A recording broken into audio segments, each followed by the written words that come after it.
স্বল্প সময়ের ছুটি কাটাতে বাঙালির হাতের কাছে রেডিমেড পর্যটন কেন্দ্রের অন্যতম দীঘা। এতদিন সমুদ্র স্নান আর সন্ধ্যায় সমুদ্র পাড়ে বসে ঢেউ দেখাই ছিল পর্যটকদের কাছে মূল আকর্ষণ। তাই অধিকাংশ পর্যটক 1 বা 2 দিনের মধ্যে দীঘার ভ্রমণ শেষ করতেন। এবার সেই পরিস্থিতি বদলাতে চলেছে। সৌজন্যে দীঘার জগন্নাথ ধাম, যা দীঘার নতুন আকর্ষণ। এতদিন বিভিন্ন মরশুমে দীঘায় পর্যটকদের সংখ্যা কখনো বাড়তো কখনো কমতো। জগন্নাথ ধাম যেন সেই হিসাব পাল্টে দিতে চলেছে। কেন যেহেতু জগন্নাথ মন্দির হওয়াতে আরেকদিন স্টে হবে, হয়তো পর্যটকদের স্টে হওয়াতে আমাদের ব্যবসাটা একটু উন্নতি হবে আশা করছি। মে মাসের বুকিং বেড়েছে।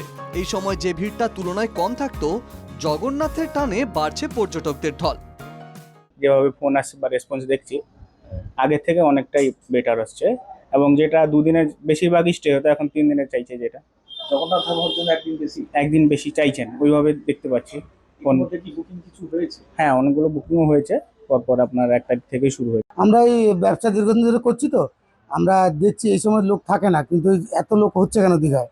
নিশ্চয়ই এই জগন্নাথের ধামের উদ্বোধনীতে লোক হচ্ছে এখন, আর এইভাবে এখন লোক থাকার কথা নয়।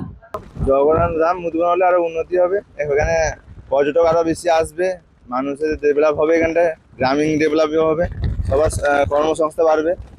এই জন্য পর্যটকরাও বলছেন আগে সৈকতের জন্য আসতেন, এবার জগন্নাথ ধামের জন্য আরো একদিন অতিরিক্ত হাতে নিয়ে আসবেন। আগে তো আসতাম কয়েকদিনের জন্য, 2 দিনের জন্য, এখন মন্দির হয়েছে, এর জন্য সময় দিন বাড়াতে হবে, এটা দেখার জন্য। আর ধন্যবাদ মুখ্যমন্ত্রীকে যে এই মন্দিরটা করার জন্য, উদ্বোধন করার জন্য। দীঘা জুড়ে মাদুর, শাঁখ, জামা কাপড়, খাবারের দোকান, গিফট আইটেম, ছোট বড় রেস্তোরাঁ, সবারই হাসি চওড়া হয়েছে। জগন্নাথ ধাম যেন দীঘার পর্যটন শিল্পে এক নতুন দিগন্ত খুলছে, যা আগামী দিনে দীঘার অর্থনৈতিক চিত্রটাই বদলে দেবে।